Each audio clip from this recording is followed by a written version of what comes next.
아멘. 자, 이제 레위기 11장에서 15장에는 여러 가지 정결법이 등장합니다. 어떤 것이 부정한 것인지, 하나님 보시기에 합당하지 않은 것인지, 그리고 그 부정을 벗기 위해서는 어떻게 해야 되는지, 그 내용들이 이제 기록되어 있죠. 자, 그 내용들을 이제 가깝게는 하나님께 드리는 제사의 필요성과 그 효과에 대해서 알려주고, 또 궁극적으로는 이제 범죄한 죄인, 부정한 사람을 내치지 않으시고 끝까지 용서하시는 하나님의 사랑을 보여줍니다. 더 나아가서는 이제 그 사랑의 실현이자 실체인 예수님의 그 구속 사역을 우리에게 미리 보여주고 있는 것이죠. 오늘 우리가 읽은 본문도 죄인을 사랑하시는 하나님의 자비와 또 그 죄인을 위하여 일하시는 그리스도를 우리에게 보여주는 본문입니다. 자, 본문은 나병에 걸린 집에 대한 이야기입니다. 집이 이제 피부병에 걸린 거죠.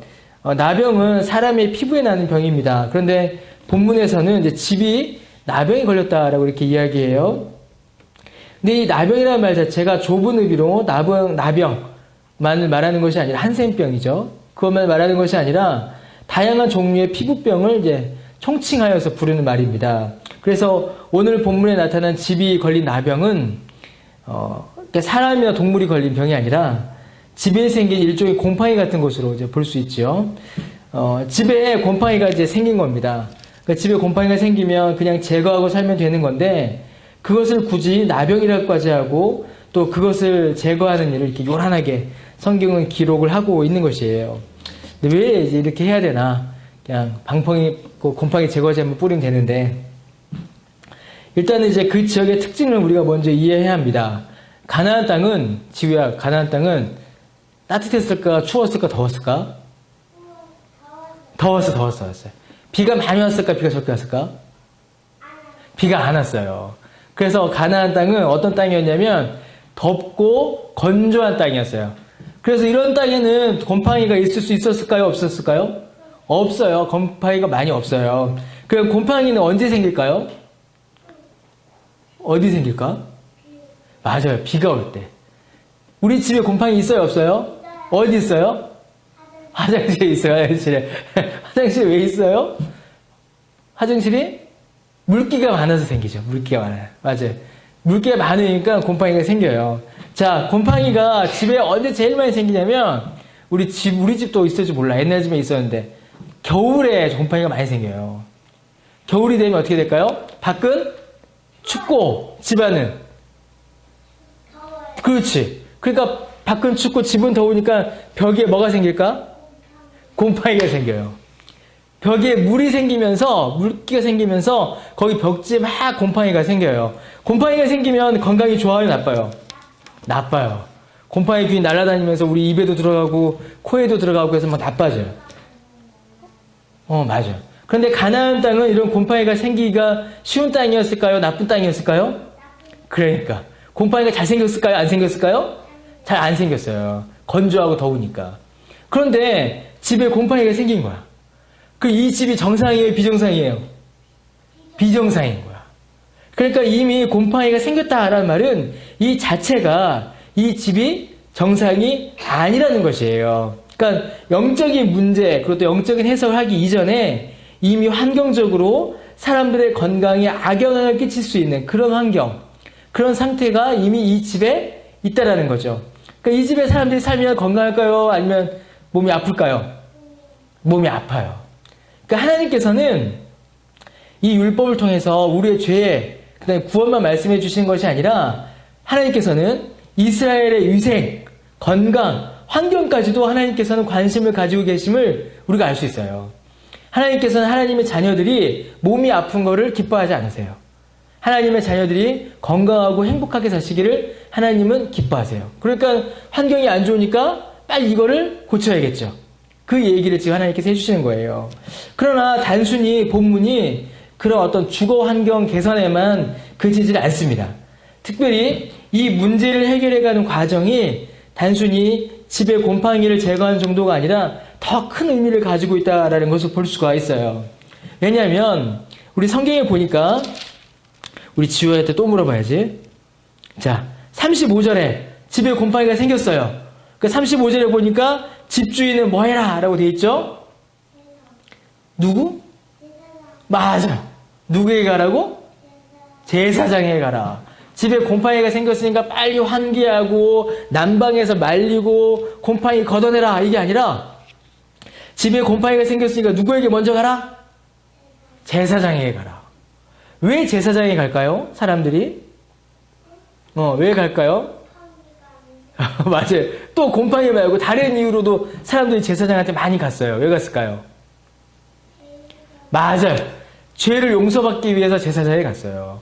그런데 집에 곰팡이가 생겼는데 제사장한테 가라. 그럼 이 말은 뭘까요? 이 집에 곰팡이 생긴 문제가 죄의 문제와 비슷하다라는 것을 우리에게 알려주시기 위함이에요. 집에 나병이 생겼을 때, 집에 곰팡이가 생겼을 때 집주인이 가장 먼저 해야 될 일은 제사장을 찾아가는 것이었습니다. 집은 사람이 사는 곳입니다.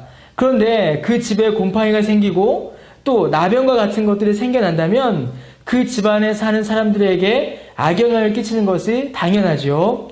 1차적으로 건강에 악영향을 끼칩니다. 그리고 이것은 영적인 원리에도 그대로 적용되는 것이에요. 죄와 부정함, 하나님을 배반하는 것으로 가득 찬 환경에서 사는 사람은 자연히 그 영향을 받게 됩니다. 죄가 가득한 곳에 있는 것은 우리 스스로 그 죄의 한 가운데로 들어가는 것과 같아요. 우리는 이제 가끔 이제 그런 생각하죠. 우리 어떤 생각할까, 지우야? TV를 많이 봐도 나는 괜찮을 거야. 이런 생각할 때 있어요, 없어요? 어른들은 어떤 생각하냐면 내가 술집에 가도 내가 어딜 가도 어떤 사람들을 만나도 나만 정신 차리고 나만 믿음을 지키면 죄로부터 나 자신을 지킬 수 있다라고 이렇게 착각합니다. 그런데 이것은 가장 큰 착각이고 가장 큰 교만이에요. 자기 자신의 힘으로 죄를 이겨낼 수 있다.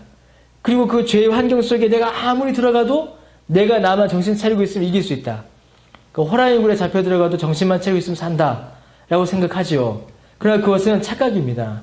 그것은 우리 인간의 능력을 너무 과대평가한 것이에요. 죄가 저질러지는 곳, 죄가 횡행하는 곳으로 들어가는 것은 죄로 들어가는 것입니다. 죄를 사랑하고 하나님을 미워하는 우리의 타락한 본성과 여전히 완전히 죄를 벗지 못한 우리의 연약함이 그 죄를 즐거워하죠. 그래서 우리는 어쩌면 핑계하는지도 몰라요. 죄가 있는 장소를 또 죄가 저지른 죄를 가까이 하는 것을 우리 죄에 대한 핑계와 변명으로 자주 사용하는지도 모릅니다. 자, 집이 부정해지자 제사장을 부릅니다. 이제 이는 더 이상 환경만의 문제가 아니라 영적인 죄와 이제 부정의 문제인 것이에요. 자, 그런데 제사장이 집에 와서 가장 먼저 하는 일이 있었습니다. 자, 집안에 제사장이 가장 뭘 했을까요? 36절에 보니까 제사장이 집에 오자마자 가장 먼저 뭘 했어요? 살펴보다가 맞아요. 집을 뭐 해라? 비우도록. 집을 비우는 게 뭘까요? 집 안에 있는 모든 것들을 다 바깥으로 다 끄집어내는 거예요. 사람도 나가고 집에 있는 의자도 나가고 책상도 나가고 전부 다 끄집어내는 거예요. 그렇지, 이사 가는 것처럼. 왜 그럴까요? 아까도 얘기한 것처럼 죄의 환경에서 죄를 피하는 것은 그 환경을 벗어나는 것 말고는 없기 때문이에요. 야, 여기 가면 죄 지을 게 뻔하고 여기 가면 사람들이 죄를 많이 져. 그럼 거기에 들어가면 될까요? 안 될까요? 안 돼요. 거기 있다가도 어떻게 해야 돼요? 빨리 거기서 나와야 해요. 그러니까 제사장은 오자마자 그 집이 죄가 가득한 걸 보고 그 안에 있는 모든 것을 다 끄집어낸 겁니다. 부정한 집이죠. 이 집 안에 있는 것만으로도 부정해지는 공간과 환경입니다. 제사장은 가장 거룩한 사람입니다. 그런데 이제 그 제사장이 어떻게 할까요? 우리 36절 뒤에 보니까 그 집에 들어가요.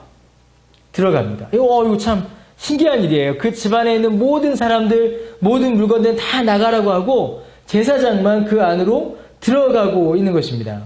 가장 거룩한 사람이 가장 더러운 곳으로 들어가고 있어요. 보통 사람들, 일반인들은 감당할 수 없는 그 일을 일반인들은 빨리 도망가야 하는 그 집으로 제사장은 들어가는 것입니다. 이게 마치 뭐와 같냐면 큰 불이 난 집에 소방관이 홀로 들어가는 것과 비슷해요. 집에 혹시 불난 거 이렇게 뉴스에서 본 적 있어요, 혹시? 그러면은 불이 막 났어. 그럼 집안에 있는 사람들 어떻게 해야 돼요? 대피해야 돼. 다 도망가야 돼. 그런데 그 불 속으로 들어가는 사람이 있어요. 누가 들어가지? 하나님을. 그렇지. 소방관은 들어가요. 왜요? 소방관 왜 들어가요? 맞아요. 불을 끌어 들어가요. 또요. 소방관이 왜 들어갈 수 있어요? 그 불 속으로? 사람들은 나갔어. 왜 나가야 돼? 다른 사람들은. 불을 또 꺼야 되고, 소방관은 불이 와도 몸에 불이 붙지 않는 옷을 입고 있죠. 특별한 옷을 입고 있죠. 그러니까 소방관은 불을 끌 수 있고 불을 이길 수 있는 사람이에요. 불로부터 안전한 사람이에요. 그러니까 보통 사람들이 야 나도 이제 불 끌 수 있어 이러고 그냥 이런 옷 입고 있으면 어떻게 돼? 옷도 타고 살도 타고. 근데 소방관이 입고 있는 옷은 어때요? 두꺼워서 불이 붙어요 안 붙어요? 안 붙어요. 그러니까 소방관은 그 안에 있을 수 있는 거예요. 보통 사람은 다 대피시켜야 되지만 소방관은 그 안에서 그 불을 이기고 그 불을 끌 수 있는 거예요. 가장 부정한 곳, 가장 더러운 그 집으로 가장 거룩한 사람인 제사장이 이 안에 들어가는 것도 그와 비슷한 이치가 그 안에 있는 것이죠. 가장 거룩한 자가 들어가서 그곳을 정결케 하는 것입니다. 이는 우리의 죄를 대하시는 주님의 모습과 그 은혜를 받는 우리를 그대로 드러내 보여줘요. 여러분, 우리는 우리의 죄를 스스로 이길 수가 있을까요? 없을까요? 없어요. 우리 스스로 우리 마음속에 일어나는 그 죄의 불을 끌 수 있을까요? 없을까요? 없어요. 조금 남은 것도 끄기 힘들어요. 맞아요. 그러면 이 죄의 불을 끌 수 있는 사람은 누굴까요? 소방관. 우리의 죄의 불을 끌 수 있는 소방관은 누굴까요? 예수님. 우리 지금 잘한다. 예수님. 예수님만이 우리 마음속에 있는 불을 꺼줄 수 있는 거예요. 그래서 이 부정한 집, 더러운 집에 제사장이 들어간 것 같이 우리 마음에 죄의 불이 이렇게 일어날 때에 우리 마음속으로 누가 오셨을까요? 예수님이 오셨어요. 예수님만이 우리 죄의 불을 꺼줄 수 있으세요.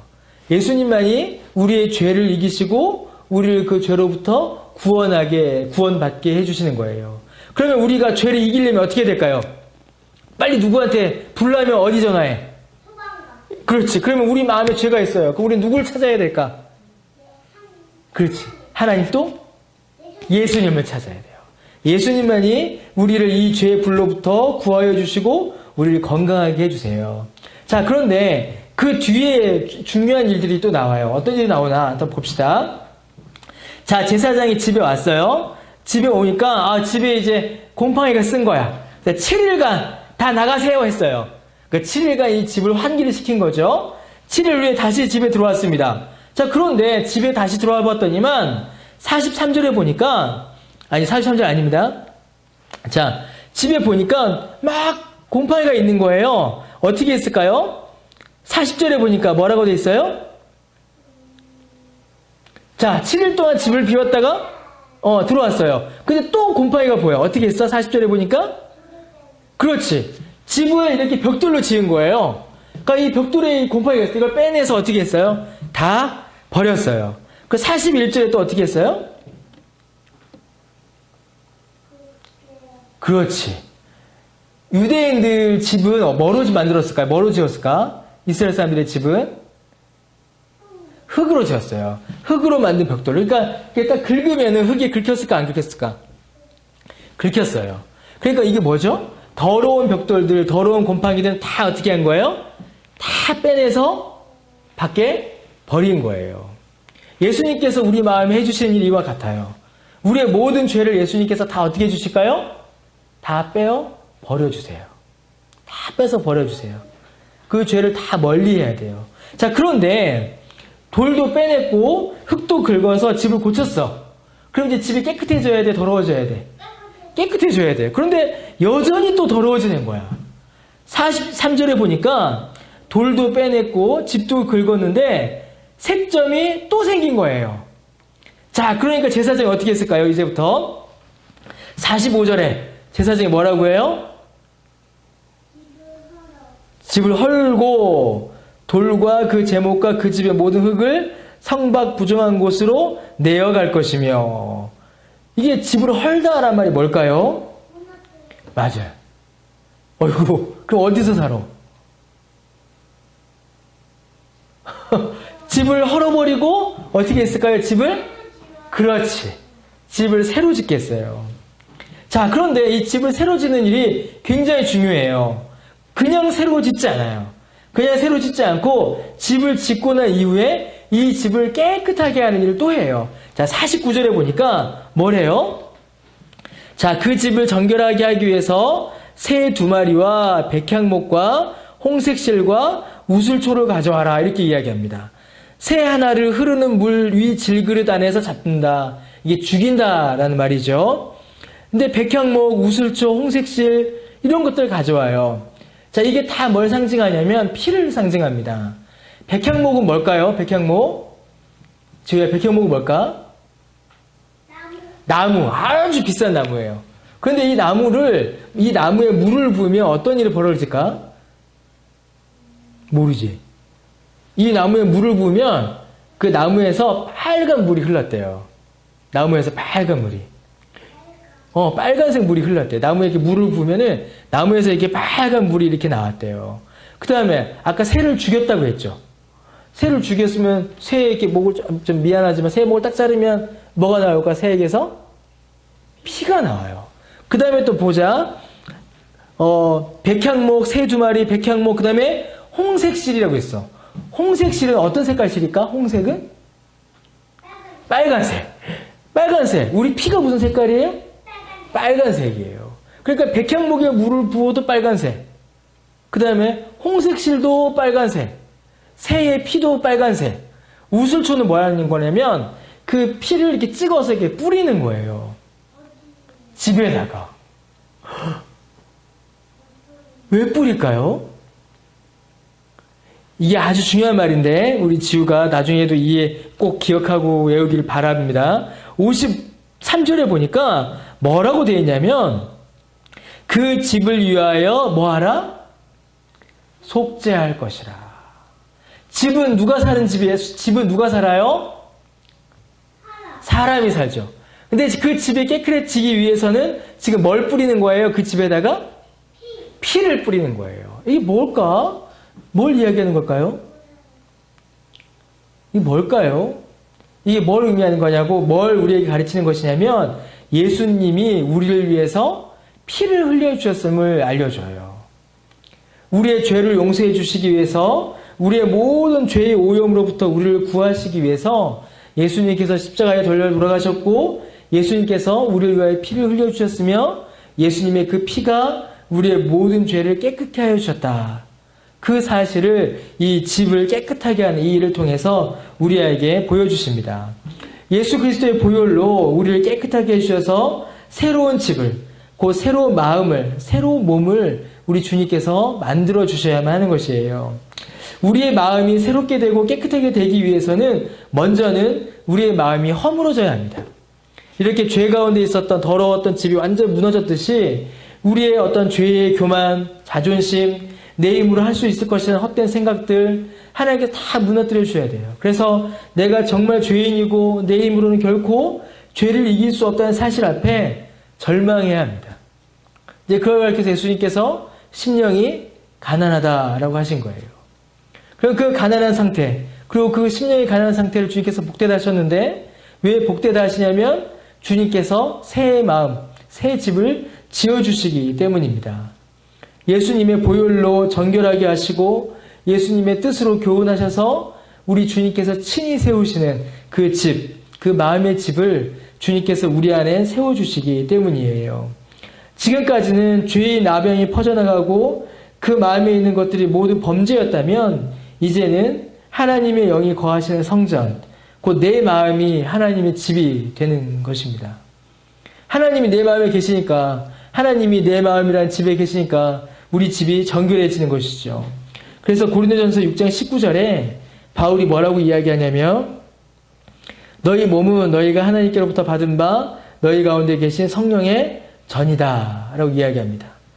너희는 너희 자신의 것이 아니다 라고 말하는 것이죠. 주님의 은혜로 우리의 마음이 또 나라는 이 집이 새롭게 지어지게 되기를 또 소망합니다. 그래서 죄와 오염만 뿜어대던 우리의 마음이 우리 자신이 이제는 거룩한 의의 열매를 맺는 은혜를 누리게 되기를 바랍니다. 자기를 의지하지 않고 예수 그리스도의 보혈을 의지함으로 우리 마음에 오사 우리를 허물고 우리를 다시 지어주시는 예수님의 은혜를 우리 모두가 경험하게 되길 바라고, 또 우리 지우도 지금은 다 이해하지 못하겠지만 잘 기억해서 나중에 이 복음의 은혜를 잘 깨닫게 되기를 바라요. 기도합시다.